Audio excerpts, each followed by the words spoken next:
Hello అండి, welcome back to our channel MK designs customize your fashion. So last వీడియోలో ఈ kurti cutting part చూసాం కదా. సో ఇప్పుడు స్టిచ్చింగ్ ఎలా చేయాలనేది చూద్దాము.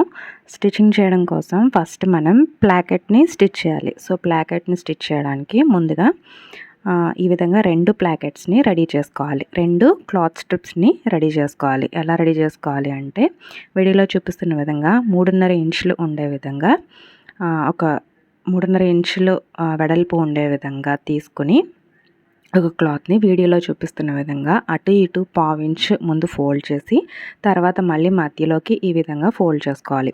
ఈ విధంగా 2 స్ట్రిప్స్ని రెడీ చేసుకోవాలి. ఇది ఎగ్జాక్ట్గా ఎంత ఉంది అంటే 9.5 ఇంచెస్ ఉంది.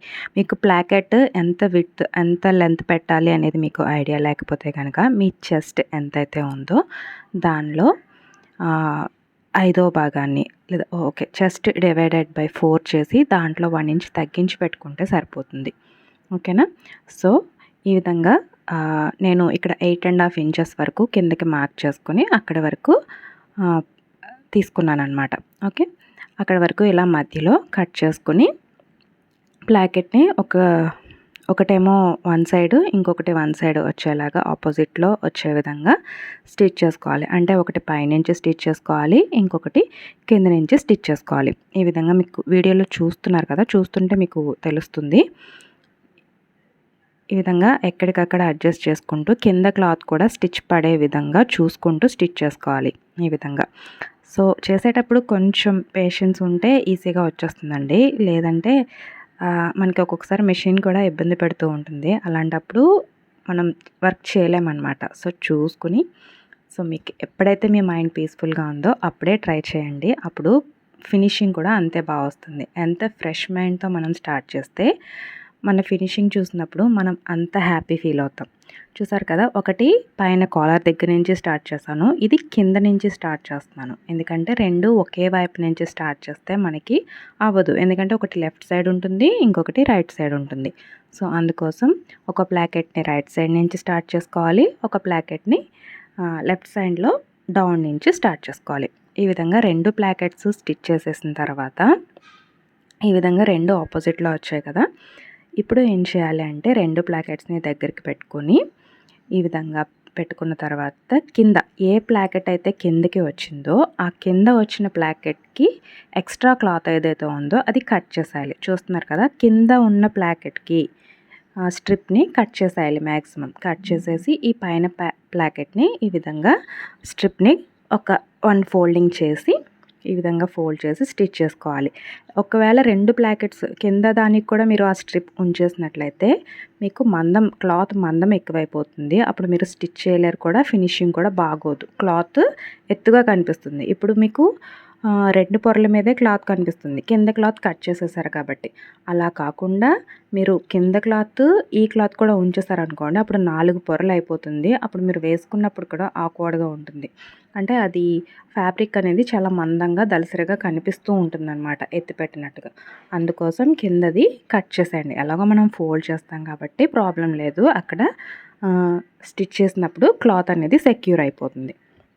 ఈ విధంగా చిన్న స్క్వేర్ షేప్ వచ్చేలాగా మనం స్టిచ్ చేసుకోవాలి వీడియోలో చూపిస్తున్న విధంగా. సో లాస్ట్ స్టిచ్ వేసుకున్నప్పుడు కొంచెం రఫ్ తీయండి, స్టిచ్ అనేది సెక్యూర్గా ఉంటుంది. ఈ విధంగా స్టిచ్ చేసుకోవాలి. ఈ విధంగా అయిపోయిన తర్వాత ఇప్పుడు మనం స్టిచ్ చేయాల్సింది కాలర్.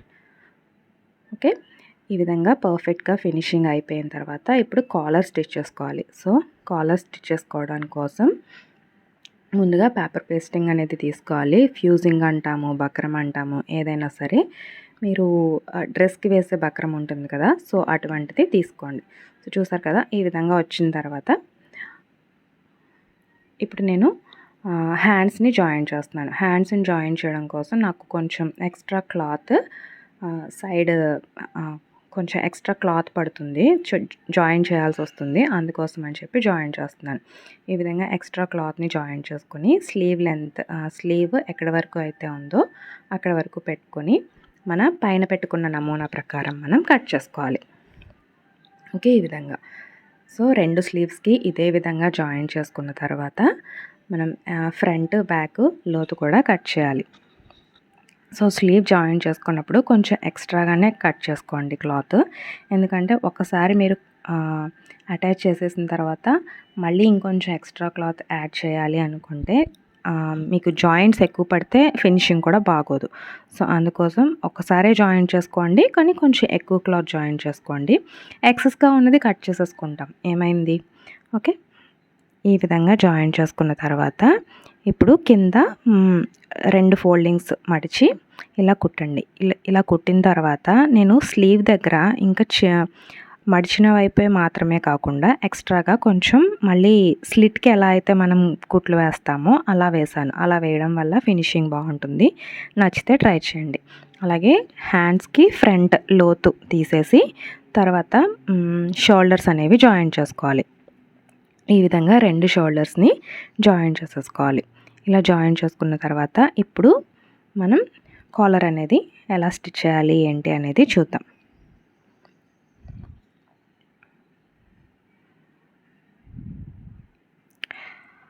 ఓకే కదా, ఇప్పుడు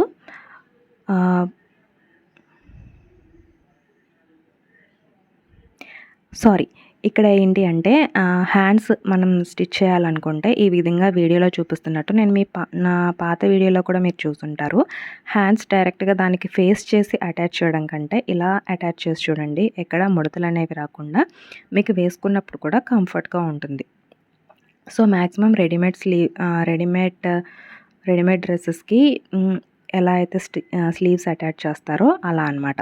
సో ఈ విధంగా చేయడం వల్ల ఏంటి అంటే మనకి క్లాత్ అనేది కరెక్ట్గా రౌండ్ తిరుగుతుందనమాట. అంటే మనం క్లాత్ స్లీవ్ అనేది రౌండ్ ఉంటుంది, అలాగే మన భుజం దగ్గర కూడా రౌండ్ ఉంటుంది. ఆ 2 రౌండ్ తిరగాలి అంటే దీనికి ఇలా పెట్టడం వల్ల మనకి ఈజీగా రౌండ్ అనేది తిరుగుతుంది.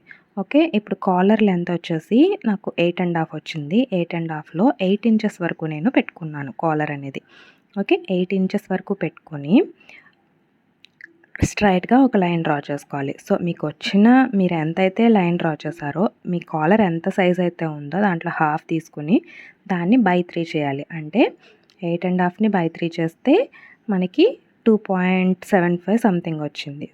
ఓకే, తర్వాత ఇక్కడి నుంచి కాలర్ విడ్త్ అనేది ఎంతో మనం క్యాలిక్యులేట్ చేసుకోవాలి.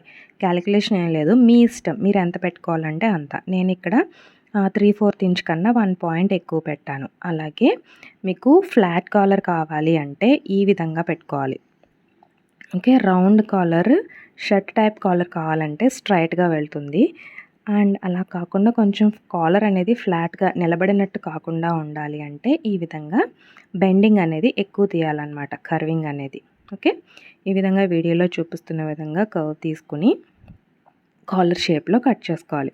ఇలా కాలర్ కట్ చేసుకోవడం వల్ల మనకి ఇది ఫ్లాట్ కాలర్ లాగా వస్తుంది. మనకి షర్ట్ కాలర్ కుర్తీకి, జెంట్స్ కుర్తీకి కాలర్ ఎలా ఉంటుంది అంటే కొంచెం పైకి నెక్కి ఫేసింగ్ అయి ఉంటుంది. బట్ ఇది నెక్కి ఫేసింగ్ అయి ఉండదు, మన స్కిన్కి టచ్ అయ్యే విధంగా ఉంటుందన్నమాట ఈ కాలర్ అనేది. ఓకే, ఈ విధంగా అయిపోయిన తర్వాత ఒకసారి క్రాస్ చెక్ చేసుకోండి మీకు కాలర్ అనేది కరెక్ట్గా సరిపోయిందా లేదా అని చెప్పి.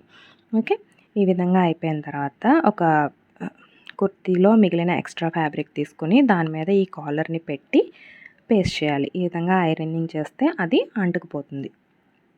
ఈ విధంగా అయిపోయిన తర్వాత ఇప్పుడు మనం ఏం చేయాలి అంటే అవుట్ సైడ్ ఆఫ్ ద కాలర్కి బయట సైడ్ ఒక 1/4 ఇంచ్ ఎక్స్ట్రా మార్జిన్ వదులుకుంటూ ఈ విధంగా మనం కట్ చేసుకోవాలి. ఈ విధంగా కట్ చేసి మళ్ళీ దీన్ని ఐరనింగ్ చేయాలి. దీన్ని ఫోల్డ్ చేసుకుంటూ లోపలికి ఐరనింగ్ చేయాలి. ఇలా చేయడం వల్ల మనకి ఎక్స్ట్రా క్లాత్ అనేది లోపలికి ఫోల్డ్ అవుతూ ఉంటుంది. ఎలా అంటే మనం నెక్కి ఇలాగే వేస్తాం కదా, సేమ్ అలాగే అనమాట. సో ఈ విధంగా వేసిన తర్వాత ఇప్పుడు ఏం చేయాలి అంటే మనం ఇంకొంచెం ఎక్స్ట్రా క్లాత్ అనేది నెక్స్ట్ మళ్ళీ దీన్ని కాలర్ అనేది మనం మళ్ళీ క్లాత్ వేసి మళ్ళీ తిప్పుతాం. నెక్కి ఎలా అయితే తిప్పుతామో కాలర్ని కూడా అలాగే తిప్పుతాం. సో అందుకోసం ఏం చేయాలి అంటే లోపలి సైడ్ నుంచి మనం ఈ విధంగా పెట్టుకొని ఈ విధంగా స్టిచ్ వేసుకుంటూ వెళ్ళాలి. సో బయట సైడ్ ఏం చేసాము, క్లాత్తో కన్సీల్ చేసాం. సో లోపల సైడ్ ఏం చేస్తాము అంటే స్టిచ్తో కన్సీల్ చేస్తాం. ఓకే, ఇలా స్టిచ్చింగ్ స్లోగా కర్వ్ ఎక్కడైతే తిరుగుతుందో అక్కడ స్టిచ్ చేసుకుంటూ వెళ్ళాలి.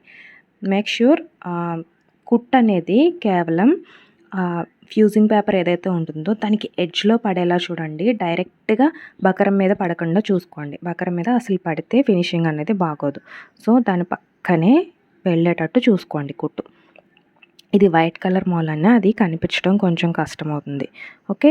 అలాగే ఇప్పుడు మనం లాస్ట్ క్లిప్లో ఎలా అయితే మనం పావించ్ వదిలి కట్ చేసుకున్నామో ఇక్కడ కూడా అలాగే పావించ్ వదిలి కట్ చేయండి. సో డైరెక్ట్గా ఎడ్జ్లో కట్ చేసేయద్దు. కుట్టు ఎక్కడైతే వేసామో దానికంటే ఒక పావించ్ దూరంలో కట్ చేసుకుని ఇలా కట్స్ పెట్టుకుంటూ వెళ్ళండి. ఎక్కడైతే కర్వ్ తిరిగిందో అక్కడ కొన్ని ఎక్కువ కట్స్ పెట్టడం వల్ల మీకు షేప్ అనేది పర్ఫెక్ట్గా తిరుగుతుందన్నమాట. ఓకే. ఈ విధంగా తిరిగిన తర్వాత దీన్ని ఇప్పుడు తిప్పుకోవాలి. ఓకే. ఈ విధంగా వీడియోలో చూపిస్తున్న విధంగా ఈ విధంగా తిప్పి ఒకసారి ఐరన్ చేసేయండి. ఐరన్ చేసేస్తే ఏంటి అంటే మీకు పర్ఫెక్ట్గా వస్తుంది. ఓకే. ఈ విధంగా ఫినిషింగ్ అనేది నీట్గా కనిపిస్తుంది. ఇప్పుడు ఏం చేయాలి అంటే సేమ్ ఇందాక ఎలా అయితే పావించ్ వదులుకున్నామో ఇప్పుడు కూడా కింద క్లాత్లో ఒక పావించ్ ఎక్స్ట్రాగా వదులుకుంటూ ఈ విధంగా కట్ చేసుకోవాలి. ఓకే. ఈ విధంగా ఎక్స్ట్రా వదులుకుంటూ పావించే కట్ చేయండి. అంతకు మించి ఎక్కువ పెట్టద్దు. ఇది మళ్ళీ మనం నెక్కి వేసినప్పుడు ఇంకా ఎక్స్ట్రా క్లాత్ ఉండిపోయింది అంటే మనకి కాలర్ మెజర్మెంట్కిను మన బాడీలో కాలర్ మెజర్మెంట్కిను మనం తీసుకున్న కాలర్ మెజర్మెంట్కిను క్లాత్ ఎక్కువ వచ్చేస్తుంది. అప్పుడు కాలర్ అనేది ముడతలుగా అయిపోతూ ఉంటుంది. సో అందుకోసం ఈ విధంగా పావించ్ మాత్రమే ఉండేలాగా కట్ చేసుకోండి. అలాగే కాలర్కి మిడిల్లో ఒక నాచ్ పెట్టుకొని అలాగే కుర్తీకి కూడా బ్యాక్ నెక్లో మిడిల్లో ఒక నాచ్ పెట్టుకొని అక్కడి నుంచి స్టార్ట్ చేయండి. ఎప్పుడు స్టార్టింగ్ నుంచి స్టార్ట్ చేయొద్దు. ఎక్కడైతే మనం నాచ్ పెట్టామో ఆ కాలర్ నాచ్ అండ్ అలాగే బాడీ కుర్తీకి ఉన్న నాచ్కి కుర్తీ నెక్లో ఉన్న నాచ్ ఆ రెండు కరెక్ట్గా జాయింట్ అయ్యేలాగా పెట్టుకొని అక్కడి నుంచి లెఫ్ట్ సైడ్ రైట్ సైడ్ ఉండే విధంగా స్టిచ్ చేసుకుంటూ వెళ్ళండి. ఈ స్టిచ్చింగ్ అనేది ఎలా చేయాలంటే చాలా స్లో ప్రాసెస్లో చేయండి. ఒక్కొక్క కుట్టు వేసుకుంటూ వెళ్ళండి. ఆ కుర్తీని కూడా ఫోల్డింగ్స్ పడకుండా కరెక్ట్గా అది ఎలా తిరిగితే అలానే తిప్పుతూ వెళ్ళండి. ఆ రౌండింగ్ ఎలా అయితే తిరుగుతుందో అలానే తిప్పుకుంటూ వెళ్ళండి. ఎక్కడ క్లాత్ని కానీ కాలర్ని కానీ అస్సలు సాగదీయొద్దు. అలా వేస్తేనే మీకు ఫినిషింగ్ అనేది నీట్గా వస్తుంది. ఓకే. ఈ విధంగా ఇదే విధంగా నెక్స్ట్ బ్యాక్ సైడ్ని కూడా కుట్టేస్తాం. ఇప్పుడు ఏంటి అంటే కాలర్ని ఈ విధంగా తిప్పుకుంటూ ఈ విధంగా పైన టాప్ స్టిచ్ అనేది వేసుకుంటాం. అండ్ ఇంకో విషయం చెప్పడం మర్చిపోయాను. ఈ కాలర్ అనేది wrong side of the body నుంచి స్టార్ట్ చేయాలి. అంటే మీకు కాలర్ అనేది రైట్ సైడ్ ఉండాలి అండ్ కుర్తీ అనేది లోపల వైపు ఫ్యాబ్రిక్ నుంచి స్టార్ట్ చేసుకోవాలి. ఫస్ట్ టైం వేసినప్పుడు రెండోసారి తిప్పి వేసినప్పుడు పైనుంచి యాజ్ ఇట్ ఈస్గా కుట్టు వేసేసుకోవచ్చు.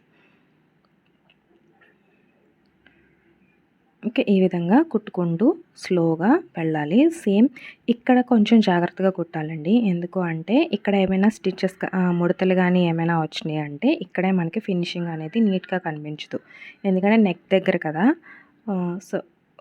సో వేసుకున్నప్పుడు ఫస్ట్ అపియరెన్స్ బాడీ పార్ట్ మీదకి వెళ్తుంది కాబట్టి ఆ నెక్ దగ్గర ఏమైనా ముడతలు ఉన్నాయంటే క్లియర్గా కనిపించేస్తాయి. సో అందుకోసం కొంచెం జాగ్రత్తగా ఎక్కడ నెక్ దగ్గర రింకిల్స్ రాకుండా కాలర్ అనేది ఏ షేప్లో ఉందో ఆ షేప్లో కుట్టుకుంటూ వెళ్ళాలి. అండ్ అలాగే లాస్ట్కి వచ్చేసరికి టాప్ స్టిచ్ కొంచెం రఫ్ తీసుకుని వేసుకుంటూ వెళ్ళాలి. లేదంటే కుట్టు అనేది సెక్యూర్గా ఉండదు. ఈ విధంగా జాగ్రత్తగా పెట్టుకుంటూ స్టిచ్ చేసుకుంటూ వెళ్ళాలి.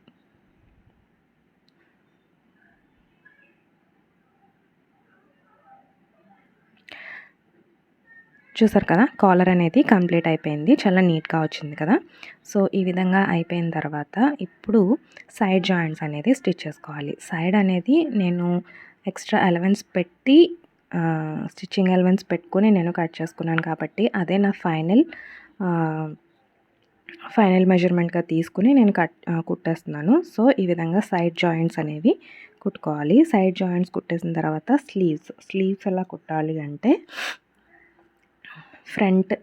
స్లీవ్ ఫ్రంట్కి వచ్చే విధంగాను బ్యాక్ వచ్చే విధంగా మనం కట్ పెట్టుకున్నాం కదా. ఆ కట్ పెట్టుకున్న చోట మనం చెక్ చేసుకుని లోపల నుంచి స్లీవ్ పెట్టుకుంటూ మనం రౌండింగ్లో కుట్టుకోవాలి. చూస్తున్నారు కదా వీడియోలో చూపిస్తున్న విధంగా. ఒకసారి స్లీవ్స్ని ఐరన్ చేసుకుని అప్పుడు స్టిచ్ చేయండి, ఫినిషింగ్ బాగుంటుంది.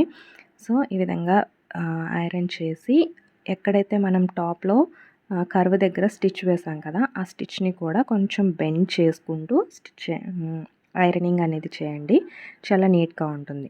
ఓకే, ఈ విధంగా అయిపోయిన తర్వాత ఇప్పుడు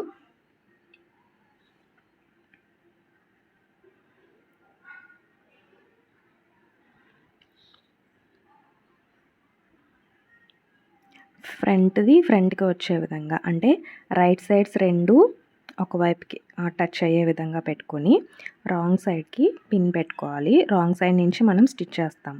ఓకే, షోల్డర్ జాయింట్ దగ్గర ఒక పిన్, అలాగే ఆర్మ్ డౌన్లో ఒక పిన్ పెట్టుకొని ఈ విధంగా అడ్జస్ట్ చేసుకోవాలి. ఎక్కడైనా ఎక్స్ట్రా క్లాత్ ఉంటే దాన్ని కొంచెంగా లూజింగ్ వదులుతూ మనం స్టిచ్చింగ్ అనేది చేసుకోవాలి. ఎప్పుడు కూడా క్లాత్ని లాగొద్దు, అలాగనే ఎక్స్ట్రా లూజ్ వదలొద్దు. మనం కుడుతున్నంతసేపు అదే ఆటోమేటిక్గా లూజింగ్ అనేది కొంచెం లైట్గా రింకిల్స్ పడుతూ ఉంటాయి, అలా వెళ్ళిపోతూ ఉంటుంది క్లాత్, మీరు కరెక్ట్ మెజర్మెంట్ అనేది తీసుకుంటే. ఓకే, సో స్లీవ్స్ కుట్టినప్పుడు కూడా చాలా జాగ్రత్తగా స్లోగా స్టిచ్ చేయండి, ఈజీగా మీకు వచ్చేస్తుంది. ఓకే, ఈ విధంగా స్టిచ్ చేయడం వల్ల ఏంటి అంటే స్లీవ్స్ జాయింట్ చేసిన తర్వాత కూడా మనకి ఎటువంటి రింకిల్స్ రాకుండా, ఎటువంటి హెచ్చు తగ్గులు రాకుండా ఉంటుంది. సాధారణంగా స్లీవ్స్ జాయింట్ చేసినప్పుడు స్లీవ్స్ అనేది క్లోజ్ చేయకుండా డైరెక్ట్ కుర్తీకి పెట్టి మనం అటు ఇటు జాయింట్ చేసేస్తాం కదా, అలా చేయడం వల్ల ఫ్యాబ్రిక్ అనేది ఒక్కొక్కసారి బ్యాక్ సైడ్లో తక్కువ రావచ్చు, ఫ్రంట్ సైడ్లో ఎక్కువ రావచ్చు, అలా ఉంటుంది. అంటే క్లాత్ కొంచెం అడ్జస్ట్ అవ్వక కొంచెం సాగదీసి మనం కుట్టేస్తూ ఉంటాం. సో అలా కాకుండా ఉండాలి అంటే ఈ విధంగా కుట్టుకుంటే మనకి నీట్ ఫినిషింగ్ అనేది ఉంటుంది. చూసారు కదా ఎలా నిలబడిందో హ్యాండ్ అనేది. సో ఫైనల్ అవుట్పుట్ వచ్చేసి ఇలా ఉందండి. నేను స్లిట్స్ చూపించలేదు, సో అప్పటికే బ్యాటరీ ఛార్జింగ్ అనేది డౌన్ అయిపోయింది, సో చూసుకోలేదు. అది కూడా అవుతుంది అనుకున్నా, యాక్చువల్గా ఫోన్ స్విచ్ ఆఫ్ అయిపోయిందనమాట. సో తర్వాత మొత్తం కంప్లీట్ అయిన తర్వాత ఇక అవుట్పుట్ వీడియో పెట్టాను. సో స్లిట్స్ అనేవి నేను కంప్లీట్ చేసి మీకు ఫైనల్గా కుర్తీ ఇలా ఉంటుంది అని చూపించాను. సో వేరే వీడియోలో మీకు ఖచ్చితంగా స్లిట్స్ ఎలా కట్ చేయాలి, ఎలా స్లిట్స్ ఎలా ప్రొఫెషనల్ వేలో కుట్టాలి అనేది మీకు చూపిస్తాను ఖచ్చితంగా. Sorry for the missing that clip, and thank you so much for watching. Please like చేయండి. బాయ్.